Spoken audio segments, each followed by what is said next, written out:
Passport की तरफ से आपको क्यों जो है ऑब्जेक्शन होता है, क्यों आपकी फ़ाइल को होल्ड कर दिया जाता है, उसके साथ हम आपको रीज़न्स भी बताएंगे, साथ ही साथ सॉल्यूशंस भी बताएंगे। अगर आपका भी ऑब्जेक्शन आ गया है और आपका भी पासपोर्ट क्लियर नहीं हो रहा है, इशू नहीं हो रहा है, तो इस वीडियो में हम जानेंगे। लाइक करना है, शेयर करना है और सब्सक्राइब करना है। तो चलिए शुरू करते हैं।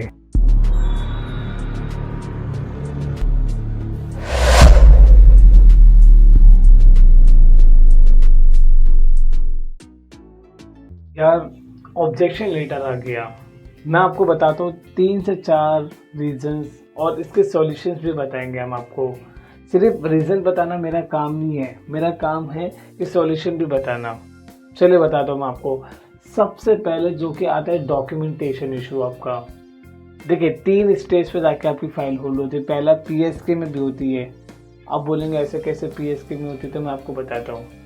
आप अपॉइंटमेंट के लिए गए वहाँ पे, आपने इससे पहले एक फ़ाइल अप्लाई किया था जिसके बारे में आपने भूल गया, लेकिन आपकी फ़ाइल ओपन ही थी, तो वहीं पे जाके आपको बोल दिया जाएगा। वो क्या करेंगे, आपकी फ़ाइल आगे फॉरवर्ड कर देंगे आरपीओ को, क्योंकि पीएसके में सिर्फ आप एक ही बार जा सकते हैं। आई होप आपको पता होगा।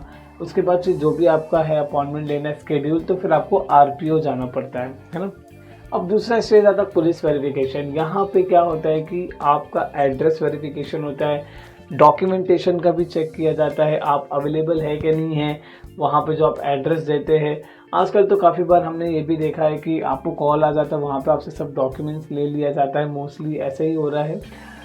तो एड्रेस वेरिफिकेशन भी होता है, ओके, काफ़ी समय पे होता है। और तीसरा आता है आरपीओ। यहाँ पे जाके तो आपकी फ़ाइल फंसती है। बहुत से लोगों की, ऐसा नहीं कह रहा कि सभी की होती है। देखिए, जो पासपोर्ट की जो अथॉरिटी है ये भी चाहती है कि आपको पासपोर्ट मिले, आप बाहर जाए, इनकम मतलब हो, मतलब जैसे कि इकोनॉमी बढ़े, है ना। ये इनका भी मेन होता है। लेकिन क्योंकि आपके डॉक्यूमेंट्स में मिसमैच होता है या कुछ डॉक्यूमेंटेशन का इशू होता है, या पुरानी फाइल आपने पहले से अप्लाई कर दिया, वो आपने क्लोज नहीं किया, या फिर आपने एड्रेस पे अवेलेबल नहीं था, तो ये क्या होता है कि जो आपकी गलती की वजह से या फिर नेम में मिसमैच है ना, आपका डॉक्यूमेंट्स में अलग है, एप्लीकेशन में कुछ अलग है, ईसीआर भरे, ईएनएसआर आपको भरना था, सॉरी ईसीएनआर करना था, ईसीआर करके बैठ गए आप, तो ये सारी गलती हो जाती है। तो जिस वजह से वो आपकी फ़ाइल को होल्ड कर देते हैं। अदरवाइज़ ऐसा नहीं कि जानबूझ के करते हो फाइल आपकी होल्ड, पहले तो ये समझ लीजिए। अब आपको अगर ऑब्जेक्शन आता है, ऑब्जेक्शन मतलब क्या होता है कि आपने जो अप्लाई किया उसमें कुछ ना कुछ गलती हुई है, कुछ खामियां निकल गई है, या कुछ ऐसा डिस्क्रिपेंसी रेज हुआ है, तो उन्होंने ये भी कहा है कि इसका सॉल्यूशन भी है। देखिए, हर चीज़ का एक सॉल्यूशन होता है। Every problem has its own solution. तो उसका खुद का एक सॉल्यूशन होता है, वो करना होता है आपको।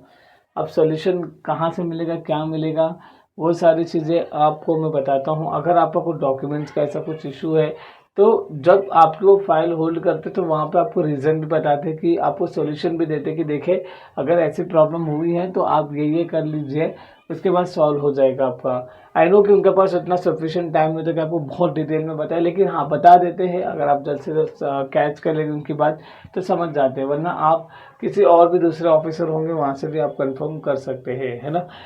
तो ये इंपॉर्टेंट चीज़ें हैं। ओके, अगर आपको खुद नहीं आता अप्लाई करना, तो कोई एक अच्छा ऐसा ऑथेंटिक एजेंट ढूंढिए, ओके, जो कि आपको गाइड करे, जो आपको बताएगा, सारी चीज़ें आप पर काम करेगा। ऐसे भी आपके लोकल एरिया में होंगे होपफुली। तो वीडियो अच्छी लगी हो तो लाइक कीजिए, शेयर कीजिए। मिलते हैं।